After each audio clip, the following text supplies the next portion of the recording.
The college football experience, Mountain West and MAC schedule release breakdowns on the Sports Gambling Podcast Network is presented by WynnBET. WynnBET is now live in Arizona, Colorado, Indiana, Louisiana, Massachusetts, Michigan, New Jersey, New York, Tennessee, and Virginia. From boosted same game parlays to live in-game odds, WynnBET is what you need to win. Bet $100, get $100 at wynnbet.com or download the WynnBET app and start winning today. State restrictions apply. We're also brought to you by Sports Gambling Podcast Final Four Watch Party. Yes. Myself, Stacking the Money Green, Real Money Kramer this Saturday will be live watching the game. So come sweat out your bets and win prizes with the crew over at youtube.com/sports gambling podcast. So make sure you, tune in and remember, as always, to let it ride. Also, please make sure to fill out our listener survey for a chance to win a $100 SGPN gift card. Just go to sportsgamblingpodcast.com/survey. That is sportsgamblingpodcast.com/survey. Hey, this is Derek Stevens. I'm the owner of Circa Las Vegas. You're listening to SGPN. Let it ride.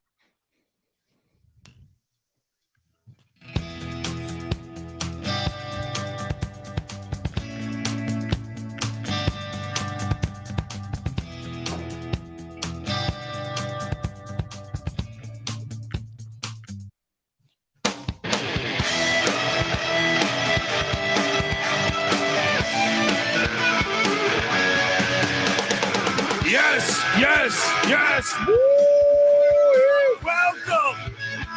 Welcome to the college football experience.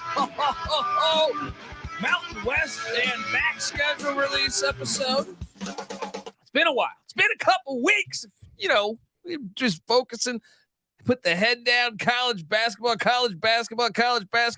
We try to release every single week at least, but now we're shifting into college football. If you're wondering just who the hell you're listening to, well, my name is Colby Swinging Database Dent, aka Pick Dundee. That's not a pick. This is a pick. He was raised in the land down under, where a man thinks on his feet, speaks with his fists, and lives by his wits. When Dundee happened, he was a superstar. Sometimes it may be good, sometimes it may be shit.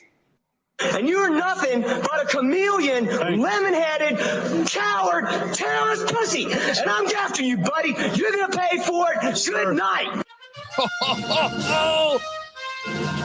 I mean, this is the new music, Not getting sued by Frank Drebin. I can appreciate that. I am joined by my co-host. Give it up for former JMU Duke defensive back, the burrito eating, sideline kiss stealing, wheeling dealing, Patty C in the place to be. Hi, well, yes, it is football. It is football. We talk it year round, yeah. Mountain West, then action here. We got you covered, yeah. All right, we are also joined by third man in the booth, sporting a Baltimore Orioles head, cap as if he's goddamn Jim Palmer over there. All right, and the ECU shirt. Wow. Wait, I was not prepared for that. And I also that's a lot of swagger going on. There we go.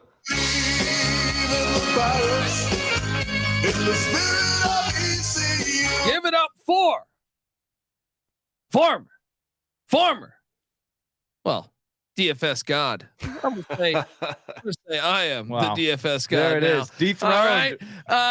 The rooftop IPA drinking, homebrew making, tobacco road living, the free life giving, former earned the Basketball League MVP. Give it up for NC Nick in the place to be. There we go. What's going on, guys? Yeah, love the opening day. You're going for your birds. You got ECU on. Yeah. Got a lot going on. It's the first college football pod in a couple of weeks, but we do have Major League Baseball opening day going on. It's a good time to be alive. Yeah, good time to be alive for Benedict Dantle, who called Crocodile Dundee 2 on HBO yesterday. He's saying in the chat, that's a win for you. That's an underrated All right. flick. Take that, world. Before we get too far into this, I want to know, why is Patty C not going to be at the watch party? I'm only going if Patty's going. Wait, which watch? What do you mean? He's allowed. We're doing a sports gambling podcast watch party Saturday. You're not promoting him. I mean, Patty C should Well, be there's the only headliner. 3 seats in the fucking studio. You know what I mean? Gotcha. buddy. He'll probably be out there sucking down beers. I'll come in here. I'll fuck with these guys a little bit. You know, I'll be slapping their hats off their heads. I thought and shit. the watch party was at some sports bar or something. No, Audible there. Okay. Things changed. Well, never mind. Okay. Yeah, it's I here get at the studio. Omaha. Yeah. Okay, Yeah. Exactly. I heard open bar. I knew Patty C would be interested. Say no more. I'm there. Shout out to Daquan. Says Kobe, so happy you deep dive into every team. You're damn right. And if you're new to the College Experience or Sports Gambling Podcast Network, every single June, starting in June, I'll do a solo podcast on all 133 FBS college football teams. Patty C will be with them for a lot of them too. Boom. He puts in some hard labor. Here we as go, we baby. go game by game, team by team, roster by roster. Breaking down. And if you weren't with us last year, so after we get done with this episode, we have another episode scheduled for tonight where we will draft week 0. Yes. And then next week we're going to draft week 1. And then we go through all 13, 14 weeks, 15 weeks. Because I know that Army Navy game's way out there. Explain that draft. People that might be new to the show might not understand you draft games. Yeah. You draft. Basically we're selecting the top 30 games of the week, you know, in order, just like an NFL draft would, you know, where I go first, then Patty C, then NC Nick, and we state why we want that game there and why we're excited to watch these games. Exactly. So for example, I might have like a big time ACC matchup in the top 10, and these two clowns might give me shit for picking it above, I don't know, Iowa State versus Kansas State or something. Yeah, exactly. If you're a football junkie, it needs no explanation. Yeah, if you're a football junkie, you're in the right spot. All right. Let me tell you what. You know, I was thinking about life. I'm like, man, we're all working hard out here. Sometimes it's tough to find the thrills that you want. I'm gonna wax a little, you know, poetic or whatever you want to call it. But you know what? I went back to the well last night, and it rewarded me again. It's 2 a.m. I'm up. And I look up college football bowl predictions 2023, find some articles on the internet. I just went to bed happy as shit. I fell right asleep and had amazing. See, I would be angry because Patty C loves his bowl games. It's just, you know, we're talking major predictions, things that are coming up this year. Yes. You know, that right now we haven't built that yet. We haven't gotten excited yet, but it's starting right now. And it's I about think to start. Tonight is the first one where we start picking games each week. Now we're starting to look at it on a week by week. We're starting to get back into the college football mindset. Okay, we've prefaced it enough. Let's dive in. Let's go. All right. I want to tell you folks out there that the College Football Experience is brought to you by WinBet. Yes, WinBet is the official online sportsbook of the College Football Experience and the Sports Gambling Podcast Network. And WinBet's now active in Massachusetts and a ton of other states. Be on the lookout right now for WinBet's Win Hour each Thursday from 5 to 6 p.m. Eastern Time. During WinBet's Win Hour, marquee games of the week will have better odds on WinBet, giving you a larger payout opportunity. And March Madness is here. There's so many ways to win on the big dance. Sign up today. Receive a special offer. Bet $100. Get $100. Limited to state availability. And of course, for our DGens only, if you hit the biggest long shot parlay of the week, you get $1,000 free credit. There's so much to choose from. And all you have to do is head over to winbet.com or download the WinBet app. Offer subject to change. Terms and conditions. WinBet.com must be 21 or older. Present state where WinBet is available. If you or somebody you know has a gambling problem, call 1-800-522-4700. We're also brought to you by the Sports Gambling Podcast Masters. Yes, looking to hang out with Sean, Stacking the Money Green, and Ryan Real Money Kramer from the Sports Gambling Podcast at Stadium Swim and watch the biggest golf tournament in the world. You can win a 3-night stay at Circle Las Vegas to hang with the guys. And the contest is completely free to enter. Just go to sportsgamblingpodcast.com/golf party. Also, if you don't win the contest, you can still get a discount on a room using promo code SGP15. So do that. And remember, as always, to let it ride. All right, guys, before we dive into MAC and the Mountain West schedules that were released over the past couple weeks, wanted to talk about what you guys thought of the current Final Four. And if you thought Obviously, the college basketball experience will have an episode tonight at 9 p.m. But I mean, obviously, this is a crazy thing, and a lot of people upset, saying there's no blue bloods, even though I would certainly say UConn's a blue blood. But they had 5 national championships since when? Since, I don't know, what is that, 98 maybe? I mean, they're the most dominant team of the last 25 years. Ooh, talking to a Duke fan over there. But that's the most dominant team. Who else has that many championships? What are you playing for? Are you playing? But they've for had ACC a lot of ups. They've had a lot of ups and downs too. It hasn't been consistent. Sure. But at the same time, you got Miami, who's not even known as a basketball school in the ACC, even though they've clearly become a basketball school now. You got obviously Florida Atlantic, the Owls, who started their program in 1988, I think. And also, Miami actually did. Their program went away in the 80s. They brought it back in 85. That's insane. Yeah. And then you have San Diego State, the Aztecs, and a lot of people are saying, what is this? The transfer portal? Is this NIL? Is this COVID eligibility? Is this good for the sport, the health of the sport? I think it's fantastic for the sport. Well, this was almost coming a couple of years ago when COVID hit. Yeah. That year we had Dayton. That was a 1 seed. San Diego State was a 1 that year. And then was, Baylor. But I know people look at last year and see the 4 blue bloods that won the national, or that were in the Final Four. UNC and Duke. Yeah, but UNC was an 8 seed. Yeah, but still a blue blood. Still though, look at the prior 2 years we had in March Madness. Before that, Baylor had never won a national championship. They won a national championship, and they played Gonzaga, who's never won a national championship. The year before that, Virginia had never won a national championship. They won a national championship. They played Texas Tech, who had never won a national championship. So this shit has been coming down the pipes. Nick, what do you make of it? I think it's fantastic. I mean, I thought last year was fantastic too. So it's definitely a different flavor, but college basketball is the most fair postseason in all of sports. And it does what college football cannot do. Even this Final Four, even though there's 2 teams in Florida, you got 1 team in California, 1 team in the Northeast, 2 teams in the Southeast. It brings the entire country together, and it gives everybody a chance. That is the opposite of what college football does. And it breathes new life into the sport. Yeah, exactly. That's the big thing for me is there's always been a fence up against if you're trying to become I mean, look, we just saw Creighton lose, but Creighton's in the Big East now. Gonzaga, there's talk they might be in the Big 12, but we've seen Creighton actually come up to a somewhat power conference. Yeah. And that's a perfect example. I know you have that example with TCU or something, but Gonzaga's legitimacy as a program, you know, and TCU is probably similar. So, it's not the fence. I think going to 4 has helped a little, Oh yeah. Tiny Cincinnati. bit. Yeah. TCU. It's helped a little. Yeah. Helped the tiny bit. So in college football, the closest thing we have is either Boise or UCF, pretty much rising from complete obscurity. Yeah. Boise can't sniff anything. UCF, I guess, Cincinnati, they were in the American with UCF. They did make a playoff. So you're right. It's helping a little bit, but really we have to take the next step and go to 12 or 16. I mean, and you need auto bids. Bids. I think that's one of the biggest things. You got to have auto bids. And we knew the college football powers that be were not going to have auto bids from every conference because they want to have 3-4 SEC teams, a couple Big Ten teams, et cetera, et cetera. Which is what we're arguing here. They want the stronghold still. Yes. They want the stronghold on the recruiting battles. Yep. See, the reason why why college basketball system is so much better and why college football should try to adapt it as much as possible is because you do see Florida Atlantic or whoever, that is building a winner. But college football, they want, no, it's our money. It's our money. This can't happen.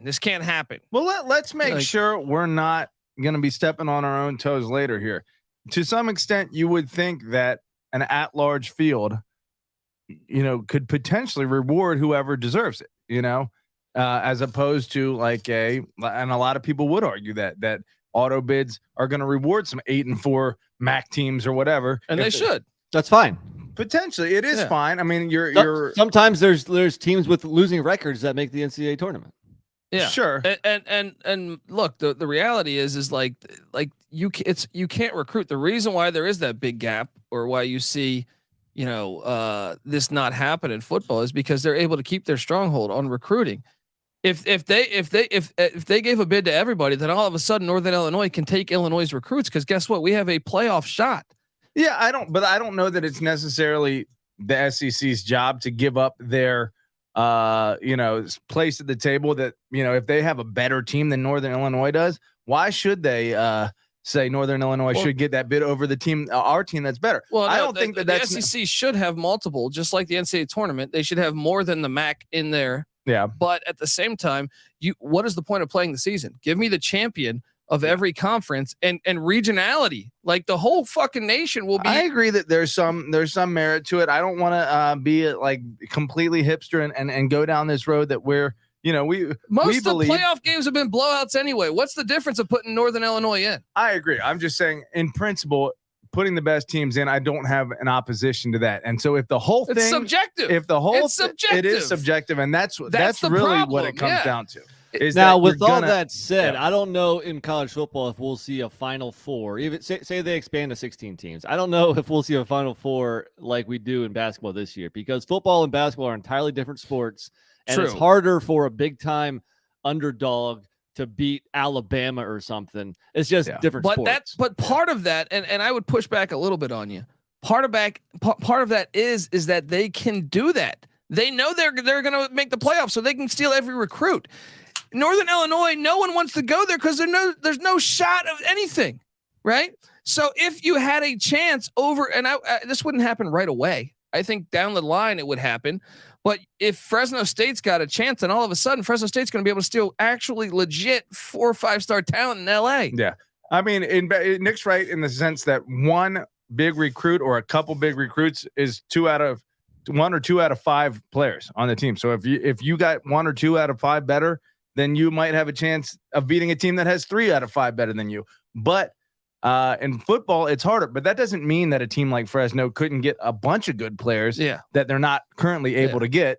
See, and I think door is open to them. They are different sports, and I know that would be harder because there's more players involved, right? There's depth, and it's called all this line stuff. Play. It's tough. Yeah. I don't care if you have some good receivers and a good quarterback. If you don't have the lines to go toe-to-toe with Alabama or Georgia or something, you're just not going to come close to winning. True, but I think the common like misconception of that is the fact that they have the stronghold. If they didn't have the stronghold, then and they didn't have it before. Yes. Now they have more power now than they ever had. And that to me is the biggest pushback on that. It's not like FAU is out there stealing 4-star and 5-star recruits from Duke. It's not like just because FAU has a chance to go to the Final Four, they're competing recruiting with the blue bloods of college basketball. But maybe they could get. I mean, I think they'd be able to get like a Jahmyr Gibbs or something, which you saw start at Alabama this past year, or some transfer guys that would help make it a little. Because really, it's about scouting. I think that's been the difference here is player coaching and scouting. Yeah. But there's a fence on how far you can do that in the group of 5 or even in some of the Power 5, to tell you the truth. Yeah. To a degree, but I just don't think it's going to be as wide open as basketball, just because they are different. I agree. It's you have 80-man rosters. I agree, but I also believe that the 3-point shot was a great equalizer. You could have 5 white guys that get hot from beyond the arc, and all of a sudden they're competing with Kentucky. Let's talk about that though, because everyone wants to mention the NIL. The triple option is the 3-point shot. And everyone wants to mention, COVID eligibility, NIL, transfer portal. Princeton does none of those, and they almost went to the Elite Eight. They beat Arizona. Princeton did not honor the COVID eligibility. They said, nope, your eligibility is gone. Right? Princeton does not take transfers. Yeah. Princeton has no players even on scholarship. No. So they're kind of like the thing of like, hey, yeah, we still beat the number 1 or one of the best teams, a top 10 team, and then also beat an SEC team. So they beat Arizona, they beat Missouri, and then they made a Sweet 16. What an unbelievable run there. Is there any merit to that, Patty C? Well, I mean, maybe that is to Nick's point or both of your points that the game of basketball lends itself to upsets a little more than the game of football does, and parity in general. But I would push back. There's been plenty of less talented teams. App State beat number 5 Michigan. Right. All right. I mean, come on. Sure, it can happen. But I'm just saying, like in the playoff format, I don't think you're going to see a Final Four like we did in basketball this year. I don't think it will start out like that. Think about how long we've had this tournament, guys. We've gone to 64 since 1984 or something. I think building that long term, you could get to that. Yeah, I agree. Over time, it'll in improve. The chat, PH0T and a bunch of other shit says, will y'all do Conference USA schedule review? We've already done that, man. That episode is available. You can go listen to that episode. We're excited about the weekday games. And speaking of that, guys, Photon 5. Lazo. Okay, I'm sorry. Guy's got a high tech fucking name over here. So you have this, the NEC, which is in the FCS, Patty C, the NEC conference. Yeah, buddy. There's talk that CBS, because CBS is involved with the CUSA, and I read an article today that they might be trying to push the NEC for weekday FCS football games. Patty C, let me ask you this: NEC has like Duquesne and Central Connecticut State and Merrimack and Bryant, which is located in Rhode Island. Patty C, do you think this is a good move? And would you watch some NEC football in the weekdays? Yes. Okay. Why would I not? Okay. I'm excited about this. When I read this, I was like, are they listening to the show? Because I've been saying forever that, in my opinion, the Big Sky, every single FCS conference, every group of 5 should be considered or should be moving their schedule, especially if we're going to let TV execs ruin all of our historic rivalries. Then goddamn it, give us football 7 days a week. All right. Like give us college. Okay. Maybe not Sunday, cause you'll lose that, but Monday all the way to Saturday. I want fucking college football games on. And to me, if you add the FCS together with the FBS, you have like 170 or 270 teams, and that's enough. That's almost like college basketball being played here. Yeah, let's get it on TV. Come on, CBS, finish this deal with the NEC and let's get it going. Nick, what do you think of that? Yeah, we've been saying for a long time we need more weekday games. And how many FCS games will I watch during the week? I might not catch it every week, but I know damn sure I'm not watching any on Saturday. So yes, move it to the week, flex scheduling, dude, move it to date during the day during the week. Yeah. So me and everybody else that works from their home office can get a little day action on some college football. Give me Tuesday afternoon. All on board. Yeah, give me Mac after dark. Give me any. Nick, I'm gonna CAA at 3 a.m. I'm gonna send you some links this year because I remember watching like New Mexico Highlands during the day. They were playing day and D2 or D3 games last season. I'll send you some links. We'll be good. Nice. Joe Hackney says Northeast football needs weekdays to bring us back, boys. Book it. Patty C's happy about that. Joe. We haven't heard from Joe in a Let's while. go. Cheers, and he's probably rooting for UConn to win the Natty so that football team can take some of that basketball money, give it to Jim Mora. Invest. NIL, baby. Let's go. Daquan says 100% we need more weekday games. Amen. Listen out there, folks. All right. Listen. All right. Before we get to the talking about the schedules for the MAC and the Mountain West, I want to tell you that we're brought to you by Underdog Fantasy. Yes, Underdog Fantasy continues their March Madness college pick'em, and it's great to get in on all the action because if your bracket's busted, like everyone's is, fuck you. I know you didn't have all these teams in there. You got a second option. Plus, Underdog Fantasy has your favorite college basketball player props and great NBA and NHL daily games. Head over to UnderdogFantasy.com. Use the promo code SGPN for 100% deposit bonus up to $100. That's UnderdogFantasy.com. Promo code SGPN. All right, guys. The MAC released their schedule just while we were just deep into college basketball. Our apologies for being a couple weeks late on the MAC and Mountain West here. Guys, I'm going to go team by team. I'm going to do this somewhat fast because it's the MAC. Okay. With that said, real quick, I think we need to highlight who you want to play in the other division and who you want to avoid. So in the clear cut, East, it's pretty obvious. Go ahead. I think Kent State's whole roster got raided. They have a brand new coach. Their head coach is now the OC of Colorado, Sean Lewis. They're going to be really bad, I think. Yeah. Also, you look at last year's Bowling Green Falcon team, who was Scotty Leffler, Patty C, believing in them again. But they were one of the oldest teams. I think they were the oldest team in college football last year. Yeah. So I would imagine, as I haven't done our Bowling Green preview yet, so I haven't dove all the way in on the Falcons yet. I would imagine they're going to regress a decent amount. Well, Well, in the East, the team you don't want to play is Ohio, that went 7-1 in conference, won the conference by 2 games over Buffalo and Bowling Green. And if you're just looking at Rourke coming back there? What I think, I think Rourke should be healthy. He's only a junior. Yeah, and I expect him to be healthy week 1. Yeah. Oh, and week zero, buddy. Week 0. We'll get there. Yeah. We'll get there. Akron was 1-7 in the league, but that could be a little tricky because they started playing a lot better towards the end of the year. So you can't just go off of conference record from the previous season. My win total got voided because that game got canceled, rescheduled. They should have won that game. The running back fumbles against Buffalo, the final game of the season. Joe Moorhead didn't exactly live up to expectations. I mean, they were chippier though. They weren't losing by 60 each week. It's a process. It's a process. And the West is a total clusterfuck because the whole conference was the whole league was within 3 games of each other. But you would expect Toledo to be pretty good again. That's true. Well, historically speaking, you'd expect Northern Illinois, champions of the West, not Michigan, Northern Illinois. 2 years ago. 8 of the last 13 years, they have come out of the West. Blue blood. They've had some shitty years too, though. Yeah, but imagine if there wasn't a fence on them. You could build on that. If they had 8 playoff berths in 13 years, you telling me that program wouldn't be in a better state? MAC overall, but they've won the West. Still playing for that. That would still help. All right, looking at the Akron Zip schedule, their non-con at Temple, home to Morgan State, who's terrible, at Kentucky and at Indiana. It's pretty tough out of conference schedule. I was impressed by Stan Drayton at Temple in year 1. Morgan State's complete ass, so they should be able to win that. I mean, the Temple game, if Moorhead's got his guys improved, that's a winnable game. The other two, probably not likely. Ass fest. Yeah.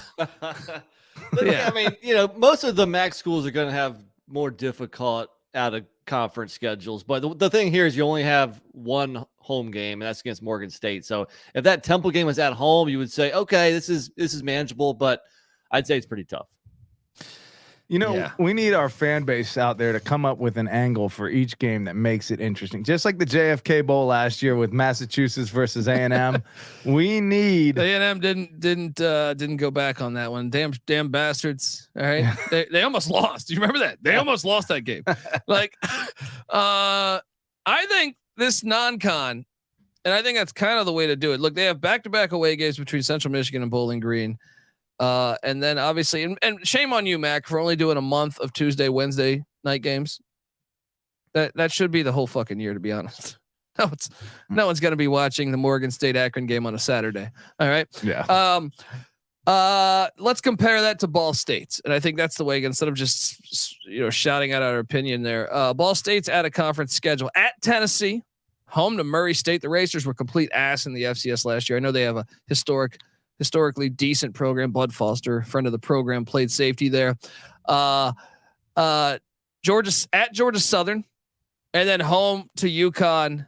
So they're getting essentially 3 bowl teams from a year ago in Murray State.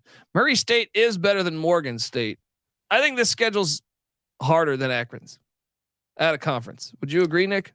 Well, so this is the same thing. You have 2 road trips to Power 5 opponents. You have a group of 5 and you have an FCS. The group of 5 for Ball State is at least at home in Muncie. It's true, but I feel like Georgia Southern's better than Temple. Yes, and UConn's better than Temple too. This is that's a little. UConn went to a bowl game last year, buddy. The fact that Kentucky is better, I still mentally I can't help it but think of them as a shitty program still. But that's a hard game for Akron. But Ball State is a tougher schedule. So non-conference. What website are you looking at? Because I'm looking at FBS schedules for Ball State. Yeah. And my 4 out of conference games are Kentucky, Georgia, Indiana State, and Georgia Southern. Tell me we got the right year. Did I have to hit the reset button here. I might have fucked up Ball State. Did I look at this? I might have looked at. I'm looking at Colby's notes. We're looking at last year here. You were right with Akron.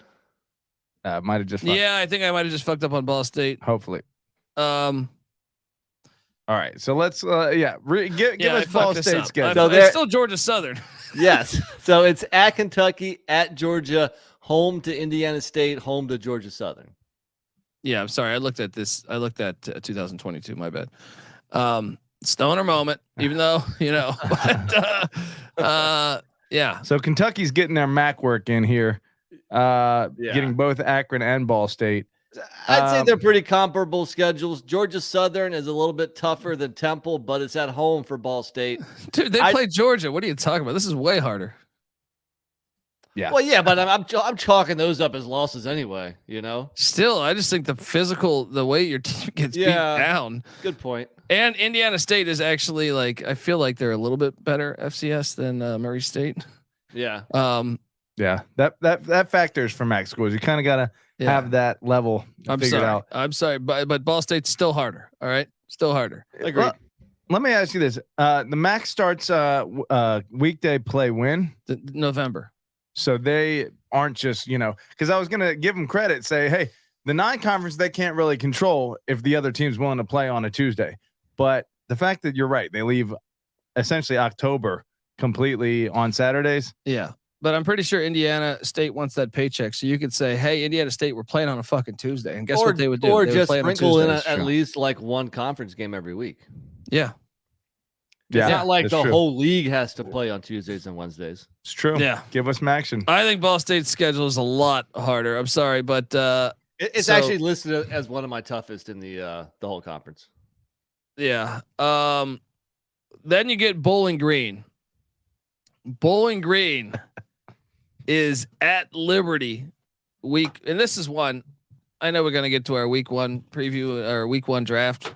This got to be a weekday game because I'm not watching this on fucking Saturday. All right. Exactly. Bowling Green at Liberty. I see it scheduled for Saturday right now. And I go, what are you doing?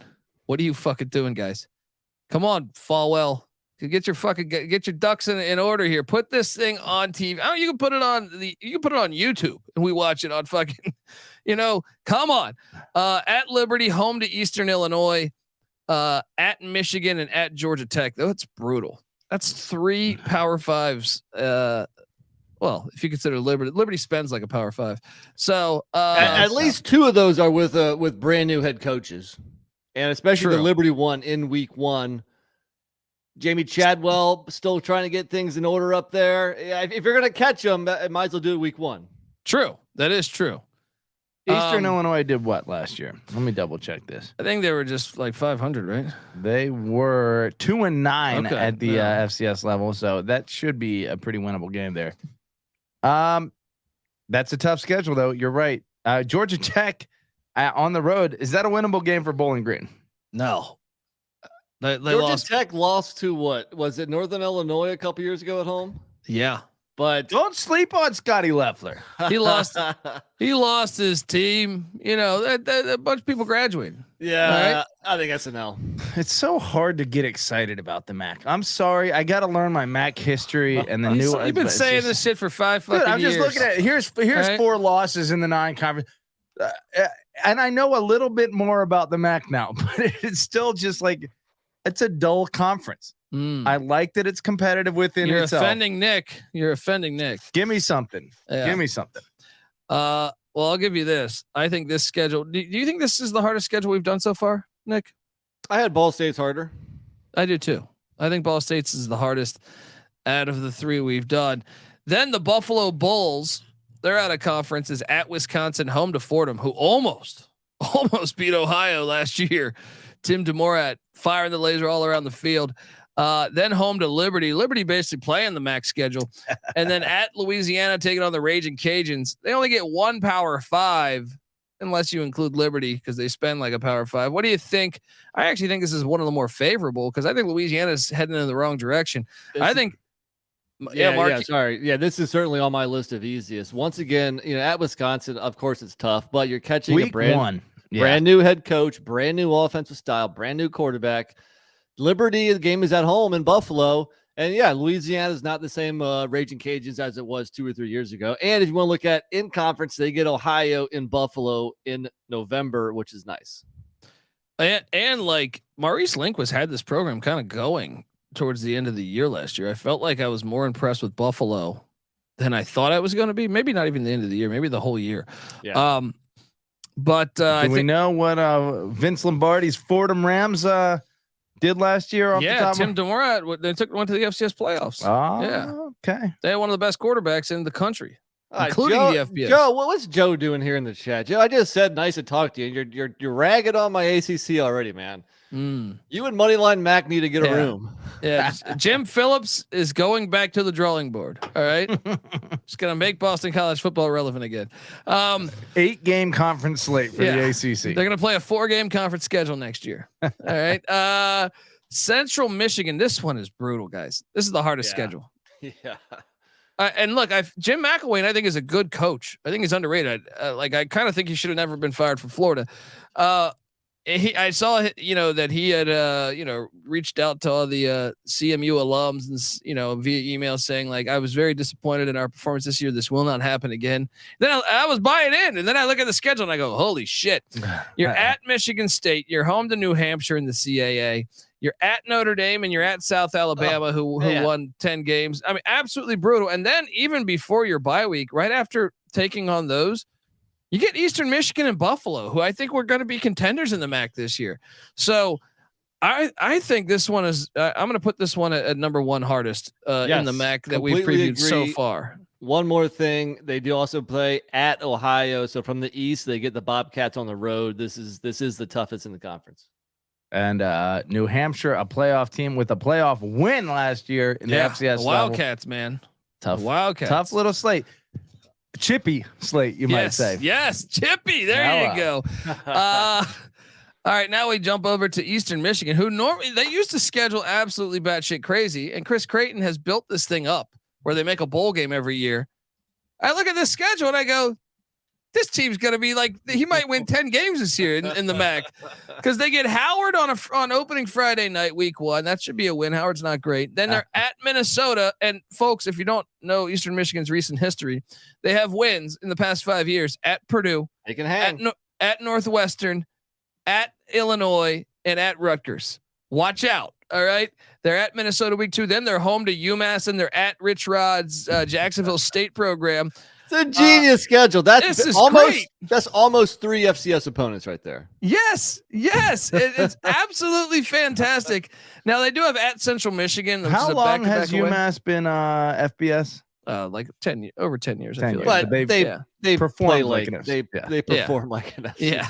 It essentially is 3 FCS schools. Yeah. And Jacksonville State, even though I think they have a promising future, this is their first year in FBS. So yeah, Florida State won't schedule them. It all depends on Rich Rod if he has his guy or not. If he has his fast quarterback, then they could beat Alabama. Or not Alabama, but a good team. Florida State. There you go. If he's got a shitty, slow quarterback, they could lose to anyone. Yeah, I mean, this schedule's breaks nice for them too. They also get Kent State on there. They got, I mean, really the away games at Central Michigan is huge in the MAC opener, and then at Toledo after a bye. I mean, this schedule just breaks really nice for Eastern Michigan. I think this is your year. You haven't won the MAC yet. This is the year. There you go. Get on the Chris Creighton hype train with Colby right now. All right, the team that I think that schedule's absolutely the most insane out of any team in really the FBS out of conference. Remember last year, Kent State played at Georgia, at Oklahoma, and at Washington. Maniacs. Compared to the last couple of years, it's a little bit easier. It's not. Yes. It's definitely not easy. It's just a little bit easier. They open up the season at UCF opening Thursday night, as they go to the Big 12 first game in the Big 12. Nice. Then they follow that with at Arkansas. Then they're home to Central Connecticut State of the NEC. Maybe it'll be a weekday game. Come on, let's go. Then at Fresno State. So that is their out of conference schedule for the Golden Flashes. I mean, it is easier than Georgia, Washington, and Oklahoma, but they're still going to lose to UCF, Arkansas, and Fresno. Yep, pretty much. So yeah, the end result is still going to be 1-3 out of conference. Who took over for Lewis? The running backs coach from Minnesota. His name is man, I'm drawing a blank. I'm not gonna be able to help you. It's Ken Burns. Hello. Kenny Burns. Yeah. We should have a documentary about the Golden Flashes this year. It's called "We Suck Ass" because the number 1 offense in the country is no longer in. Yeah, and he took an offensive coordinating job with Dion over being the head coach. He was like, man, I play Georgia every fucking year. I play, Oklahoma. He's like, this is no fun, guys. This is no fun. To make matters worse, much like Central Michigan, they also have at Ohio from the East. Yeah. And they look at those back. I mean, really the first 4 conference games before the bye, all brutal. Miami, Ohio, at Eastern Michigan, home to Buffalo. This team's going to get their ass kicked. Yep. I'm looking to, I don't know what that number will be. We're waiting on Vegas to drop the win total, but I'm looking to play the under on Kent State all day this year. Let's move along to the Miami, Ohio Red Hawks. They are open up the season with 3 away games. I commend you. Because no one else in the country would ever do this. No one else in the country would ever do this, really. 4 out of their first 5 games. Yeah. They go at Miami, Florida, which I love this game because we're going to see the battle of who's the better Miami, which I actually think could be a game. Middle Tennessee won at Miami last year. Why can't Miami, Ohio? So that's opening week 1, Friday night, prime time. Then they follow that with at UMass. Patty C, I know you're excited for the rebirth of Northeast football, and UMass is welcoming in the Red Hawks. You might not care about the MAC, but you care about UMass football. That's what I appreciate about you. The MAC, Miami, Ohio in particular kind of intrigues me because it's like a small ass town. If I'm not mistaken, that's Oxford. Yeah. Oxford, Ohio. I heard that's a big time party school. Our cousin went there. Yeah. I want to say it's like a 20,000 person town. A lot of Jaeger bombs there. Isn't that Jaeger bomb field? I think their stadium is Jaeger bomb population field. 22,000. Well, isn't their coach Chuck Yeager? Yeah. Yeah. Exactly. Chuck Jaeger bomb. There you go. They call him. So they call him at the local watering hole. All right. Look, I got to get behind Miami, Ohio. Well, look, they play at Miami, Florida, at UMass, at Cincinnati. Then they welcome in the Delaware State Hornets of the FCS, who's not very good. Then they're at Kent State. So yeah, 4 away games out of 5. But luckily, Kent State and Delaware State are complete ass. To be honest, UMass is too. So maybe they could be 3-2. What if they were to upset Miami somehow? They could really have a nice season. Like I like their schedule, even within the conference. You know, before the bye week, okay, you have the Toledo, Ohio back-to-back weeks, but besides that, what's a nice season? 7-5. Yeah. Okay. All right, I'll buy that. Yeah. I feel like in the MAC, and a 7-5 season is going to get you to the conference championship 3 times out of 4. Yeah. Then you got Northern Illinois. Right. I'm an idiot. That guy's name's Chuck Martin. It's not Chuck Yeager. I thought you were. I thought Chuck Yeager like a astronaut or something. I thought you were doing shtick. I thought you were saying Chuck Yeager like he drinks Yeager at the bars. I knew it was Chuck Martin. There's a Jaeger in. Yeah, I thought you were doing shtick over here. I was like, I don't know why that popped in my head. It's Jaeger bomb field. That's what it is. Okay, maybe that's why I got my wires crossed. I'm sorry. Right. It's not football season. Thank you, Rob. Chuck Yeager, United States Air Force officer, flying ace. We support you. Okay, that's what I was thinking. Deep diving over there. Northern Illinois at a conference schedule is at Boston College in the season opener. I mean, call me crazy. Boston College lost Zay Flowers. They lose Jerkovich. They're going to lose, right, to Northern Illinois. Nick, well, this is a genius schedule here. I mean, yeah, Northern Illinois, they're definitely a live dog here. But you know who else is a live dog? Week 2, they take on Southern Illinois, who's like an FCS playoff team almost every year. Shout out to our boy Stone Labano. That would be hilarious if they beat Boston College and then lose to the Salukis. I'll be honest. I love seeing that game on the schedule. Southern Illinois against Northern Illinois. Yeah. Oh yeah. Salukis, Huskies. This shit happen every fucking year. Dog on dog, dog eat dog game. Then at Nebraska, I mean, we saw Georgia Southern, another group of 5, win at Nebraska last year. I think Northern Illinois won the last time they played at Lincoln in the past like 5 or 6 years. And then Tulsa at home is winnable too. It's very rare that a MAC school has, you could argue, 4 winnable non-conference games. Can you imagine if they opened up 4-0? Now, with that said, Northern Illinois went 3-9 last year, so they could go. They're probably going to be 0-4. Man, probably going to be 0-4. You shut your mouth about Thomas Hammock. You shut your mouth about Fat Albert. He's one of the most likable coaches, and he's going to have a rebound. That's what instead he does. Of the mound of rebound. Should we call him the mound of touchdown? The mound of touchdown. I like that. Let's go. Okay, now another nice favorable one is our boy Curtis Rourke, and these are the breaks. with the Ohio Bobcats because week 0, they get, first off, by them playing a week 0 game, they get 2 bye weeks, which I think is always an advantage. They also are playing at San Diego State, who's good, but that's a winnable game because Brady Hoke's he took away the physicality out of that team. That's a winnable game to me. Then they have the Long Island Shocks. Trent Green's son is still the quarterback there. They're fucking terrible. Then they're at Florida Atlantic, who Tom Herman, and all of a sudden all this basketball money is probably coming in. They're probably go undefeated.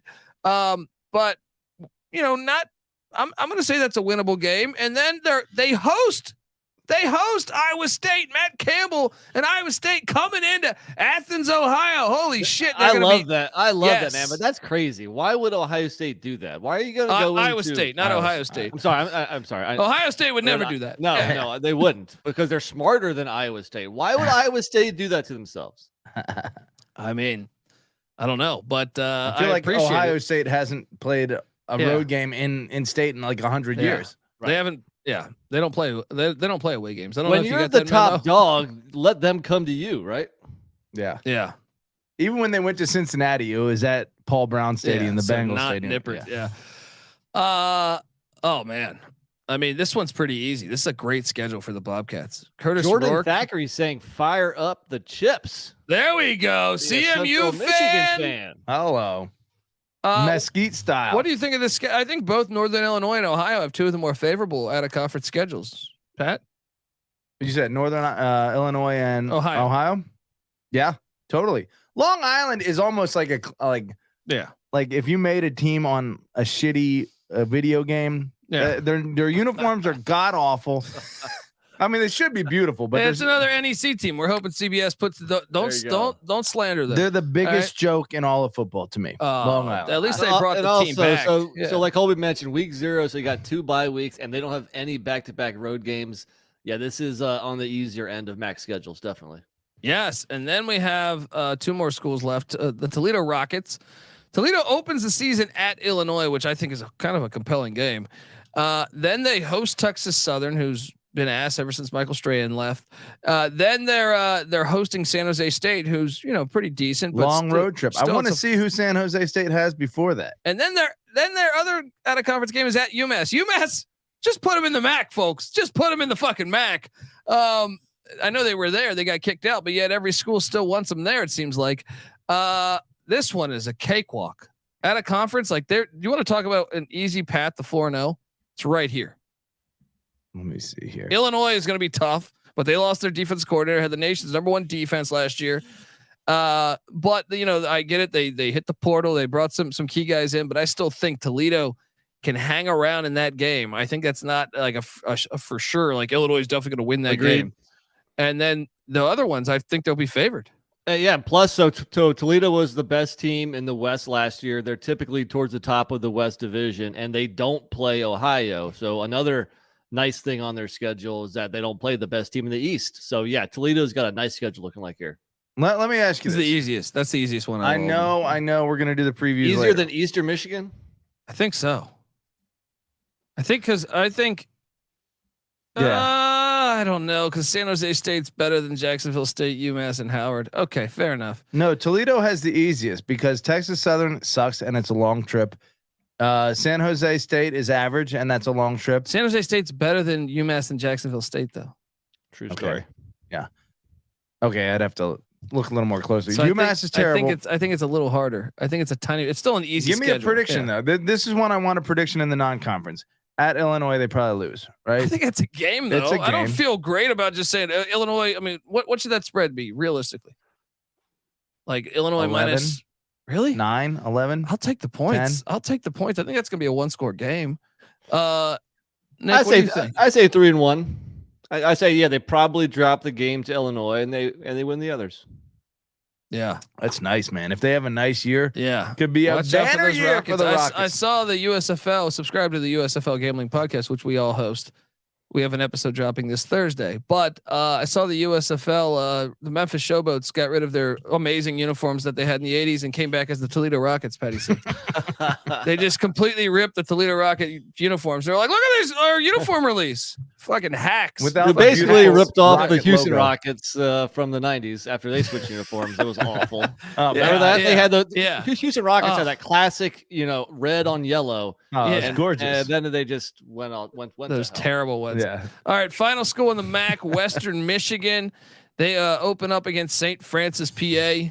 Then they're at Syracuse. There you go, ACC Nick. Followed by at Iowa, back-to-back tough environments, I guess. And then they have at Mississippi State. Relax. Holy shit.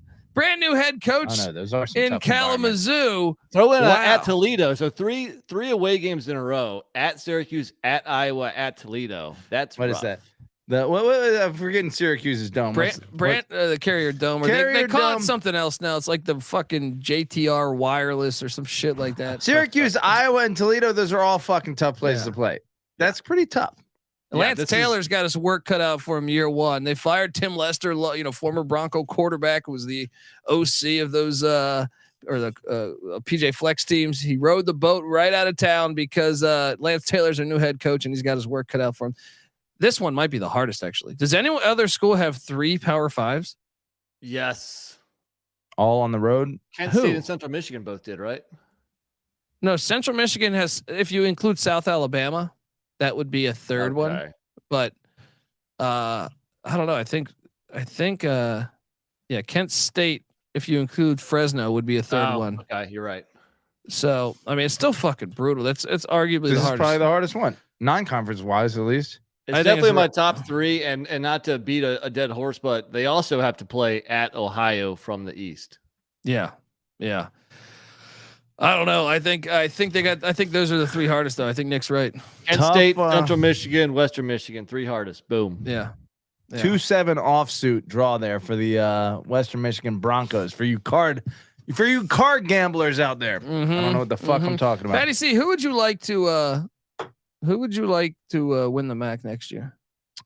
Who would I like to win the MAC? Like, who's the program that you like the most in the MAC? Ball State. He's a Muncie guy. I am a Muncie guy. I'm Muncied out in the middle of nowhere. No, I'm a Thomas Hammock guy.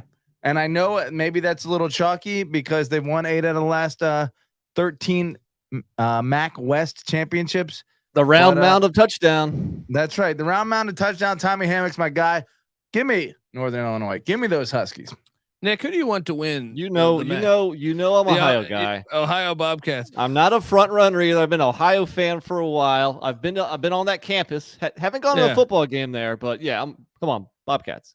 What about you, Colb? I mean, I would go Eastern Michigan, but Ohio, I appreciate, like, there's a lot of schools in the MAC I love. I'm the opposite of Patty C. Patty C's like, I pretty much, I like Ohio. I like Northern Illinois. I like Eastern Michigan. I honestly like Central Michigan too. The only one I don't really, I guess I don't have a.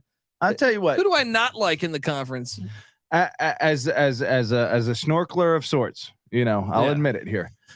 This conference would be infinitely more interesting if there was a playoff berth at stake here for all the parity and all the great games that they play against each other. Yeah. We just figure there's no stakes ever, and you just have to appreciate them playing each other for what it is and the MAC championship. But you give them the fucking playoff berth, all of a sudden, this is a great conference. And Jordan's talking about Bertie Manuel. Yes, Bertie Manuel Jr. is the QB of Central Michigan. Yeah, I don't know if Jordan knows this, but my wife is a Western Michigan grad, and she says, "Buck them chips."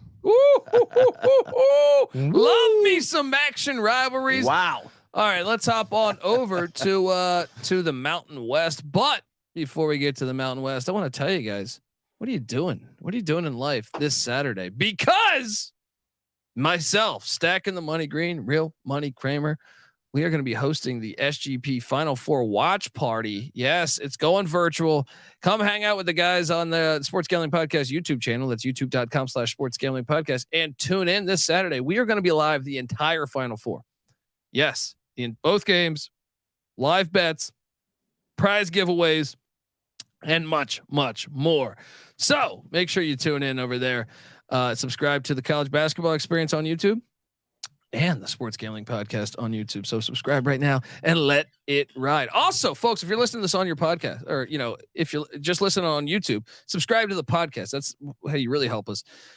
iTunes, Spotify, the college football experience, the college basketball experience, the college baseball experience. We come together as one on YouTube, youtube.com/the college experience. All right. Mountain West Conference. What do you, Patty C? Are you bored by the Mountain West Conference? I'm not. This has always had a player, a chippy team that has a fighting chance. I don't know though. Even when Boise State and TCU were number 3 and 4, they made them play each other. Utah also they had for a while, and BYU. This team is had a lot. Yeah. It's always elevated an elite team, the Mountain West. Nick, your opinion on the old Mountain West? I'm a big fan. I just wish it was, the times they came on TV was more conducive to a middle-aged gentleman living on the East Coast. But I do like catching a Mountain West game. There's a lot of teams I like in the league. And looking at, so this is pretty cut and dry on who you want to play and who you don't want to play. Because last year, Boise won the Mountain by 3 games. Fresno won the West by 2 games. And there's no divisions this year. Yeah. No divisions. That's true. Good point. And also there was 2 teams that went winless in the league last year. That was New Mexico and Nevada. We still have a championship game, right? There's no divisions, but we still have a championship. So here's my problem, though. So I don't know if they hired Gloria Nevarez as their brand new commissioner. The first thing that stood out to me before we dive into these games, what the fuck's going on here?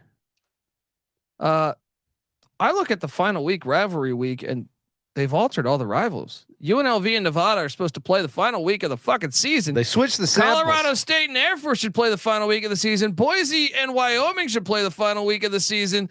Now they did get San Diego State, Fresno State final week of the season, which I can appreciate. But guys, I have issues with scattering them throughout the schedule. Colby's pro scattered ass. He's not very scattered schedule bothers me. Scattered rivalries. Yes, I mean, what's going on here, man? I want to see them fight for that cannon on the final week of the season. It's like the Pitt, West Virginia thing. It's great to have the backyard brawl back, but why do we remember that LaShawn McCoy moment? With Dave Wanstead when they knocked off Rich Rod and kept them from the national championship. Because of the stakes of the rivalry game. That was so great, knowing Nebraska was about to make the national championship and Colorado beat them by 40, right?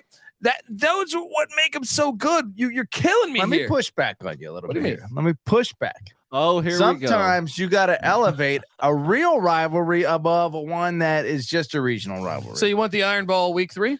I don't want the Iron Bowl week 3, but I want Air Force and Boise. An actual chippy rivalry versus Boise and Wyoming. No, Wyoming's been great. It's lately. Been okay. It's been good, but it's always a good game. Boise has gotten. Boise's been dominating, but it's always like a 1-score game. People don't want that. A rivalry doesn't count. Close only counts in horseshoes and hand grenades. Colby. Oh, you're killing me. You don't want to see Nevada and UNLV the final week. I do want to see that. That's big ass fucking cannon. But if we're talking about an out-of-state rivalry or another out-of-state rivalry, give me the more competitive Wyoming one. And Idaho are right there. They deserve to play each other. Yes, it makes sense. I get it. Until Montana is in the Mountain West, which then I'm okay with Montana, Wyoming. And Colorado State Air Force are like how far away from each other? Not far. Like 45 minutes or something. They should be playing each other the final week of the season. Right. The only thing they got right is Fresno, San Diego State, the final week of the season. It bothers me. It bothers me. And I can tell you this. I was looking at over the past week, I was looking at some Sam Boyd Stadium work. God damn it. Always just peering at Sam Boyd Stadium pictures. Why did they ruin that? Why are they playing at that stupid fucking nightclub now? And like, are they going to have Boyd the slot machine on the sidelines? That's all I care about. Are they going to have the slot machine? Sam Boyd was perfect. They were absolutely perfect. You fucked it up. And guess what? You can't play at an NFL stadium because you can't pack an NFL stadium. So it's always going to look bad. True. It is a bad marketing idea to leave Sam Boyd and go play at that fucking nightclub. Unless they put strippers on the sideline. That's true. But who cares about UNLV football?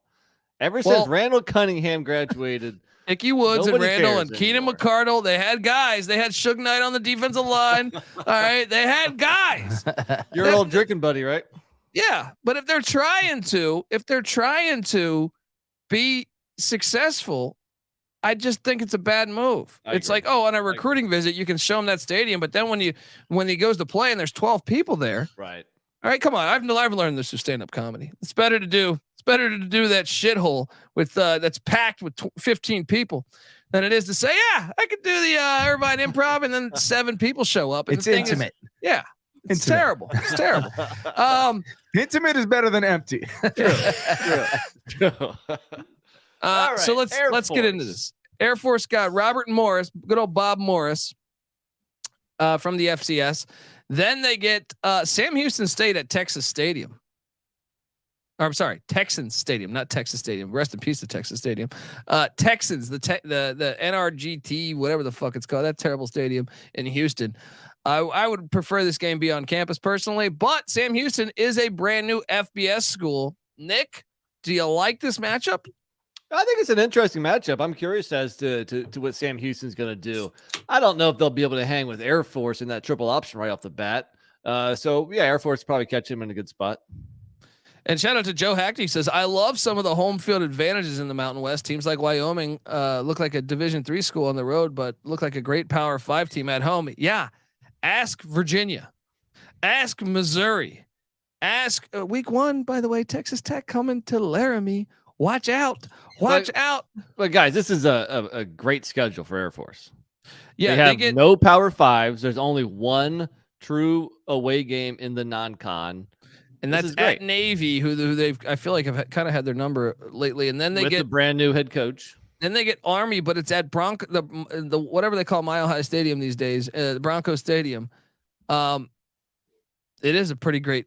I mean, they're going to win 10 games again. Let's be honest, right? They do.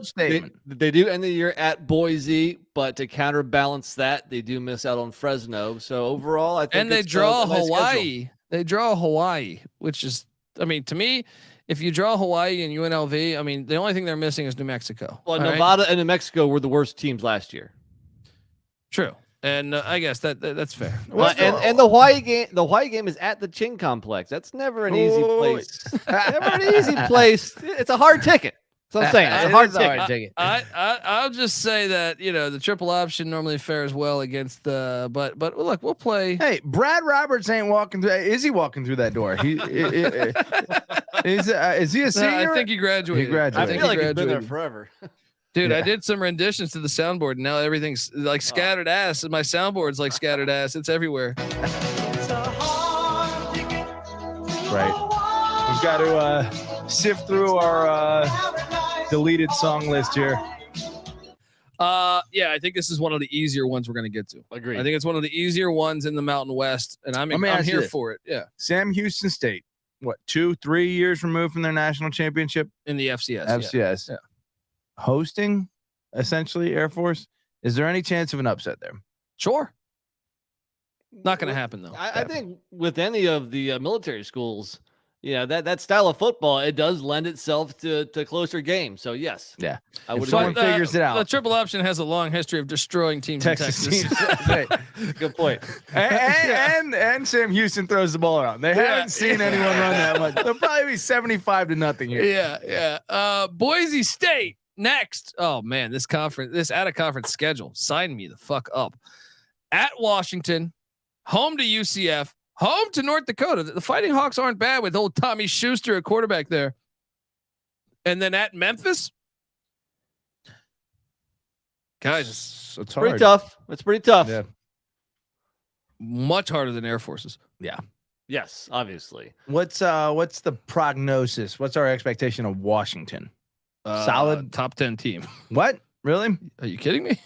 What did they finish last year? They won double-digit games last year. Yeah, they won like 12 games last year. Off my radar. 12-2. Not gonna lie. 12-2. No, their whole team is coming back. Okay, yeah. Their wideouts that were going to go pro all decided to return. They brought in the running back from they brought in a running back in the portal that's really good from Mississippi State. The Leach guy that was talking shit about Dylan Leach, Johnson. Right? Dylan Johnson. Yes. This would be a Boise game if there ever was one, especially if they're top 10. Yeah. Opening week, go on the road and get it done. Andy Avalos. Yeah, Andy Avalos. Yeah. Could fucking make a name for himself. Well, and also, he made a name for himself. Fresno is included in the schedule too, what makes it that much tougher. True. How about like the first 5 weeks? You go at Washington, home to UCF, home to North Dakota, not a terrible FCS, at San Diego State on a short week on a Friday, then at Memphis, and then home to San Jose.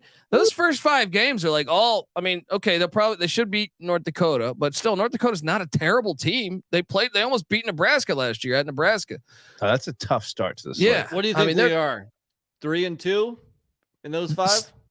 The interesting thing is Boise State went with the youth movement last year. Yeah. They basically they started out terrible first couple weeks, and they said, you know what, fuck all this. Fired the OC Tim Plow. Went with Talon Green, who's a stud.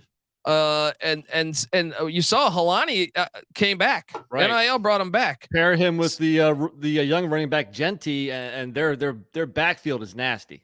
Yeah, I mean, so I think they can beat UCF on the Smurf turf. That's a far trip for UCF. Yeah, Boise. I mean, I think they beat Memphis at Memphis also. I think the only loss will be at Washington, and then, obviously the game at Fresno or at Utah State. They could be 4-1 there. They could definitely be 4-1. At San Diego State, they could lose too. I don't know. But yeah, I kind of like their chances this year. I think Boise's going to be back. I think it's a pretty tough schedule though. Much tougher than Air Force, that's for sure.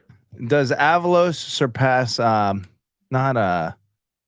who is after homie, the great one? Brian Harsin. Harsin. Does he surpass Harsin? No, not yet. Could he bring back Harsin at some point? Harsin needs a little they should just hire Peterson again. Let's go. Yeah, let's go. Colorado State next, and Nick. You were bullish on this team a year ago. Your Rams. that was a swing and a miss, dude. I think this schedule seems kind of nice at a conference. At least they're hosting Washington State week 1, so if Norvell can get this thing going, with Matt Mummy as the OC, son of Hal Mummy, running that air raid, they get a bye week before. Thank God this game is back on the schedule. Colorado State at Colorado. They take on. I could just see them.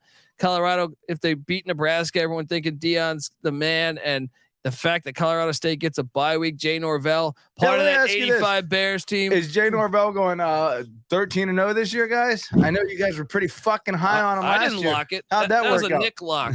I didn't lock it. I think if I remember correctly, that win total was at 5 or so. So it wasn't. I mean, granted, they didn't come close to hitting the over, but it wasn't like I predicted double-digit wins or something crazy. And Rob Donaldson said he's bullish on CSU this year. Hey, we know Rob's a sharp dude.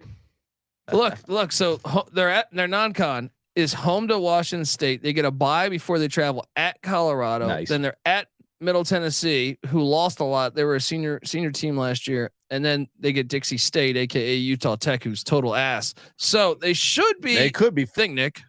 Crazy talk. They're not going to beat Washington. Yeah, they're going to be 2-2. Colorado. They're going to be 2-2. Right. They might lose to Middle Tennessee. Tennessee is no gimme either. Yeah, Stock's still there. Oh, how did Dixie do last year? No, they were bad. Good. Yeah. You don't just go down into Johnny Red Floyd Stadium. Come on. That's true. That's a fact.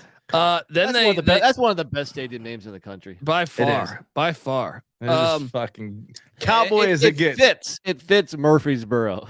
Yeah. Then they're at Utah State, home to Boise. Those first 2 games are brutal, but then they get a little bit of a break because they go to UNLV and that nightclub, and then they take on Air Force. I don't know. This is a tough schedule. It is. Yeah. Air Force is the easiest so far, correct? Yes. At a glance, are they bowling? Yes. Let's do it. Ready? Middle Tennessee, Utah Tech, UNLV. That's 3. I think they're gonna either get 1 against Air Force or Wyoming. That's 4. Nevada, Hawaii. That's 6. They could even beat San Diego State at home too. Yeah, I think Colorado State does go bowling in year 2.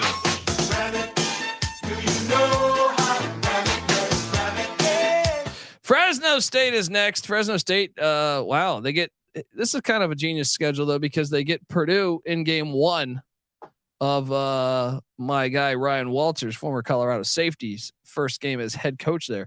So they're at Purdue, home to Eastern Washington, who's a good FCS historically. Then at Arizona State, who's another first-year head coach. And Kent State is also a first-year head coach. Watch out for Fresno State. Remember, they had our Mikey Keene transfer in from UCF at quarterback. Jeff Tedford always has strong quarterback play. But then even after that, they're home to Nevada, at Wyoming, where it's not going to be. I mean, it might be a little cold by then, but it won't be super cold. Good spot for Fresno to catch. Yeah. Then the back-to-back, I guess, at Utah State's tricky, but I like this schedule. I think it's one of the more favorable. They get Nevada, UNLV, and New Mexico. Yeah, it's rare to get the 3 worst teams, and the Boise game is at home. So yeah, this schedule's looking really nice for Fresno. How long is Tedford? This is year 2. Yeah, back. Well, I mean, he left for what, 1 year? Yeah, I guess. But I mean, I'm curious for him. I want to look it up, but how long it usually takes him to build it back up? Because with this schedule, could Fresno be this year's whatever Cincinnati? Yeah. And Rob says they're going to miss Hainer, but who did they bring in? They Mikey Keene. I just said Mikey Keene from UCF. I was looking at the schedule, so I think Mikey Keene could fit in there nicely. Throwing the ball around. All right, next up, you got the Rainbow Warriors that they play 13 games, so they have five out of conference games. They open up week 0 at Vanderbilt in Nashville. And see, Nick, you still thinking about going to this game? No. I don't think I ever was. This is tough, though. This is tough because they're in Nashville, and then they have a short week. Let me tell you this. You guys were so confident that Vanderbilt was going to whip Hawaii's ass last year, and I wasn't so confident, but you guys were right. That was an easy bet. Yeah. What was it, like -8 or something? They won 63-10. Buddy, you were snorkeling over there looking at starfish. All right. And we're sitting there deep diving. We knew all about that. Lee was fucking dialing it up over there. He's going to dial it up again against Timmy Chang. But they have a short week to come back to Hawaii, take on Stanford in the first game, for them at home in the home opener at the Ching Complex Center. That's on a Friday. Then they take on the Great Danes of Albany. Nice little regional battle there between. Are these the 2 furthest points? Gotta be on the continent from each other. Gotta be. That would be the Maine Black Bears. Yeah, it's true. It's close though. Yeah. Then they're at Oregon, and then they're home to New Mexico State. They're gonna go 1-4 out of conference. They're gonna beat Albany. You don't think they can knock off Stanford, baby?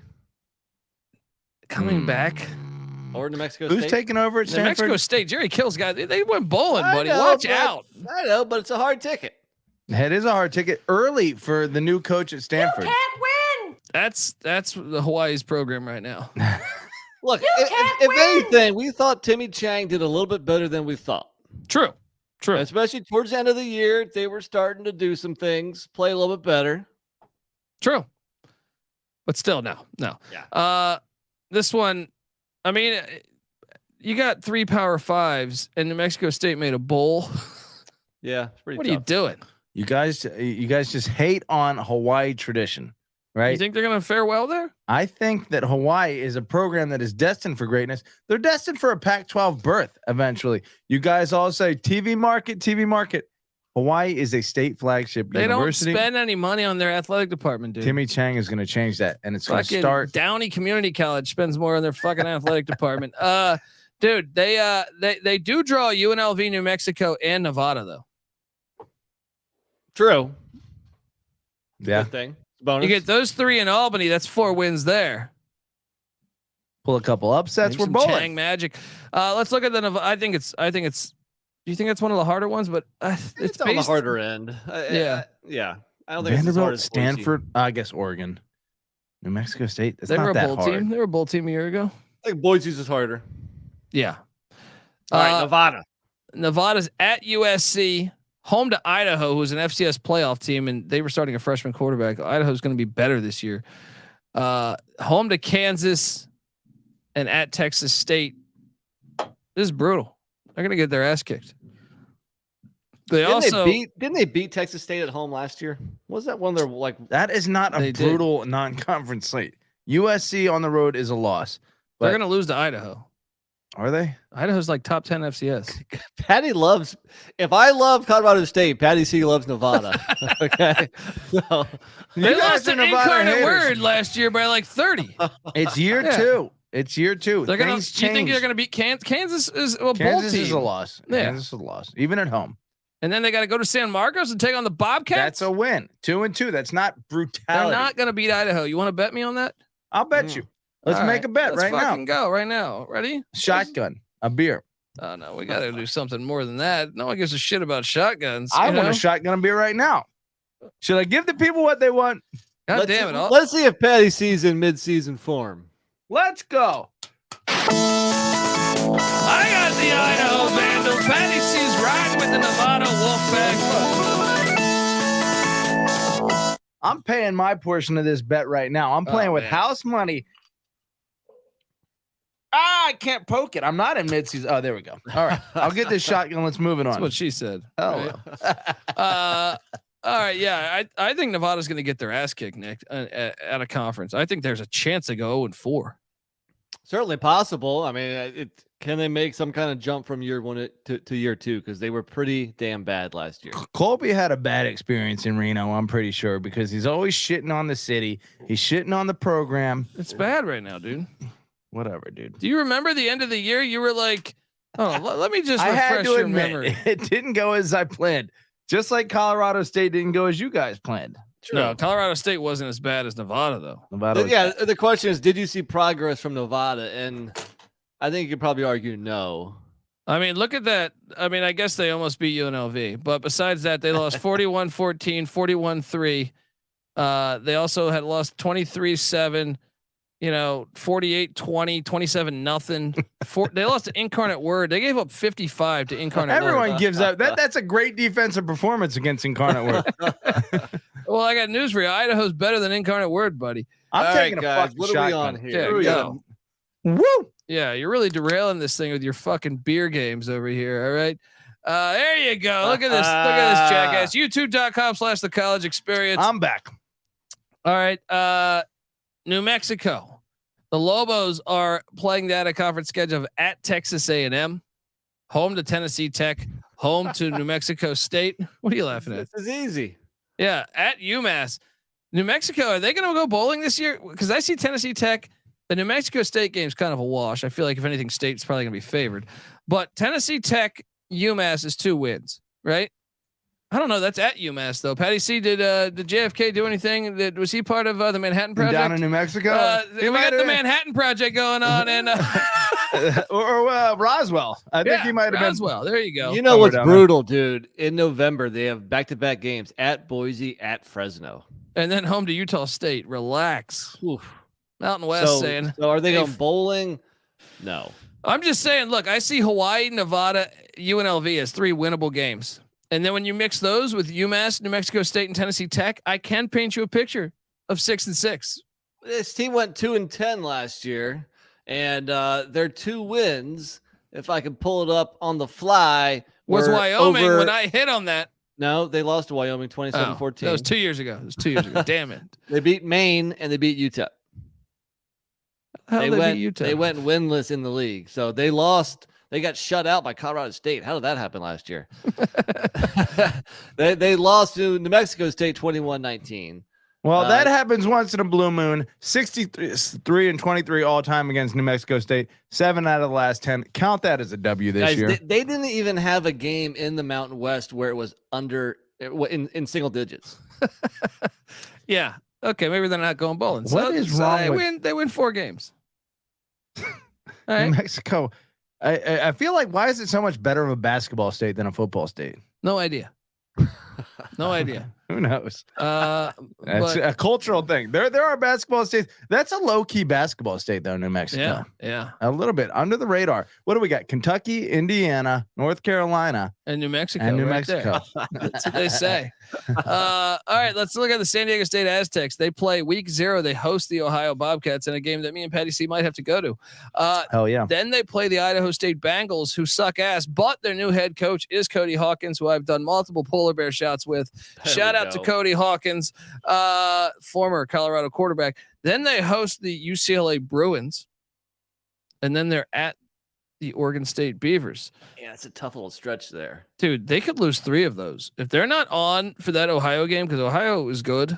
Yeah, they could lose 3 of the 4. Now, who knows? I think they're more likely they go 2-2. 3 in a row at home, though.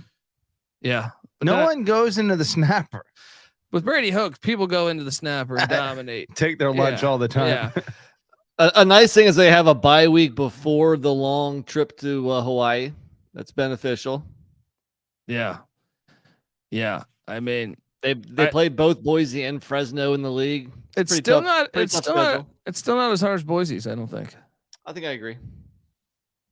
I think this is a nice night. I mean, Oregon State on the road, that's an L. Yeah. You got to figure the other 3 games winnable. Even UCLA, They beat them last time they played them, but that was before Brady Hoke was there. That was when it was Rocky Long. Yeah, big difference. But DTR's gone. We don't know who the quarterback is going to be for the Bruins. They got Colin Schlee, and they also have Dante Moore, a fucking 5-star recruit. I wouldn't be surprised. I think the Schlee transfer might be a little bit overrated. I wouldn't be surprised if maybe that recruit steps in there. Oh, I think Dante Moore might. It's nice to have depth either way. A little experience. They still have Garbers too. That's true. Yeah. Is Hoke the only coach to ever say we want to get softer? We want to be less physical, more finesse. I see we're winning 9 games every year. I want to be less, physical and just maybe 6-6 every year. We could just aim for 6-6. All right, let's look at the San Jose State Spartans. They open up week 0 at USC. Then they host Oregon State. Then they host Cal Poly, who just got the Damon Hjord's son, a 5-star recruit. And then they are at Toledo, going cross country. That is brutal. This one actually is the hardest one. This is harder than Boise's. Cal Poly has been shit, but I feel like they got a little better, right? Yeah. Then Tolson at Boise and Fresno at home and San Diego State. You could argue that's the 3 best teams in the league. Yeah, this is the hardest one. Brent Brennan Air Force also. Jeez, sorry. Should have went and gotten a job while his name was hot. He had a good year last year, though. But it's the clock is ticking here. True. Then we got UNLV. They open up again. This is a nice one.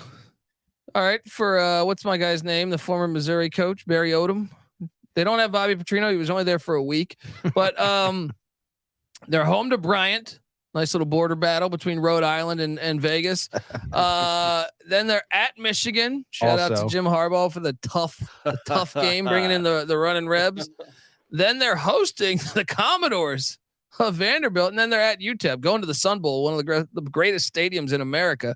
They're going to go 2-2. I don't think they're set up to beat Vanderbilt right now. I think it's year 1 of the Odom era. So they're going to go 2-2. Well, are we sure they're going to go to UTEP? Yeah. Whoa. Pump the brakes. You got Gavin Hardison, year 5.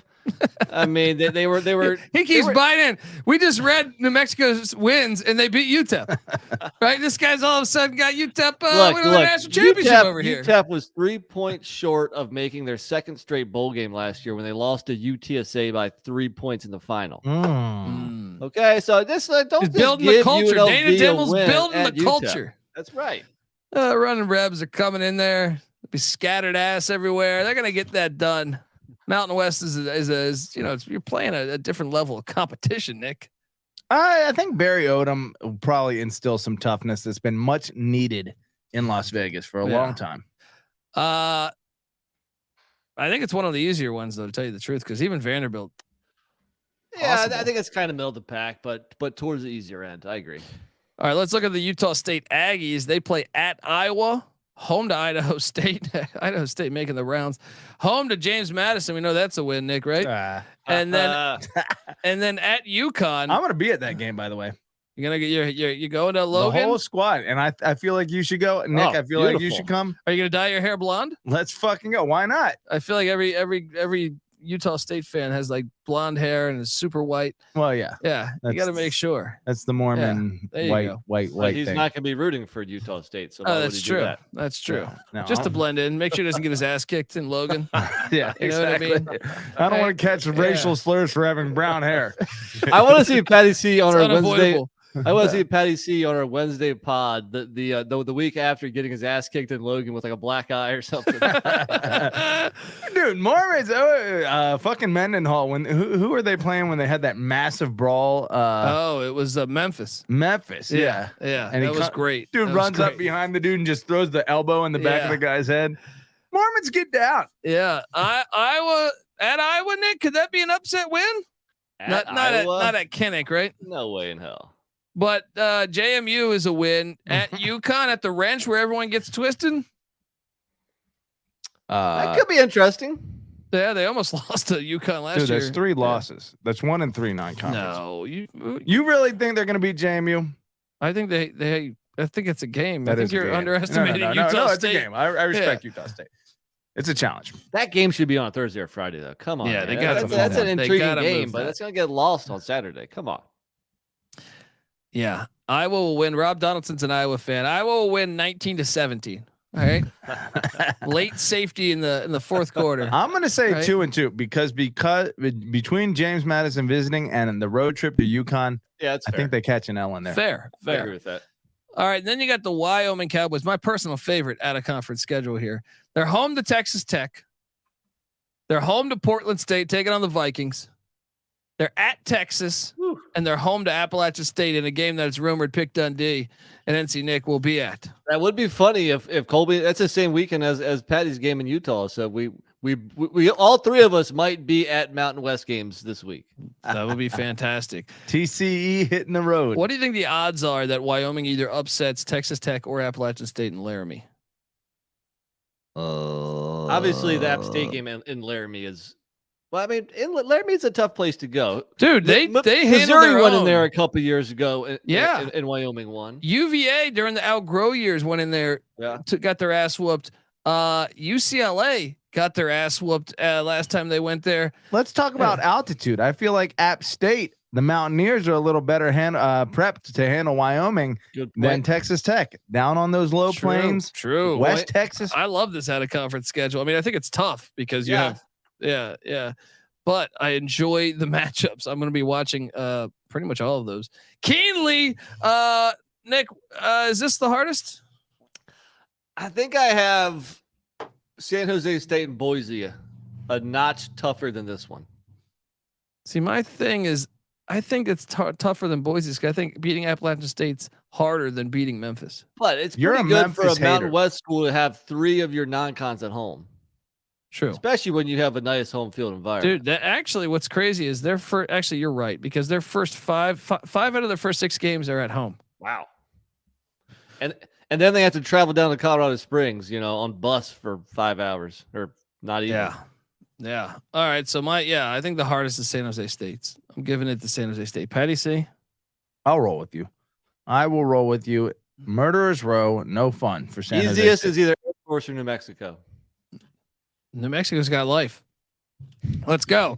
All right, folks, we're going to hop on over to the other feed, College Football Experience. We're going to talk week 0. So we're going to sign off from here. Remember, check us out, youtube.com/the college experience. Folks, make sure you subscribe to all of our feeds, the College Football Experience, the College Basketball Experience, the College Baseball Experience, the USFL Gambling Podcast, the XFL Gambling Podcast, Sports Gambling Podcast. We got it all there for you, folks. Give Patty C a follow on Twitter at PattyC831. Give myself a follow on Twitter at the Colby D. NC Nick's on Twitter at NC__NICK. And the College Football Experience is on Twitter at TCE on SGPN. Subscribe, tell a friend, get the SGPN app for free in the App Store, Google Play Store. And remember to come talk college football. It's always college football season here at SGPN and the College Football Experience. So come talk in the Discord, sportsgamblingpodcast.com/Discord. All right. So we'll see you in like 5 minutes when we go live talking week 0 draft. This is the College Football Experience. You better start thinking about yours. And we out of here. Run and shoot. We can really run and shoot. And the whole team's looking and the whole world's looking with the cameras. Run and shoot. We can really run and shoot. And you know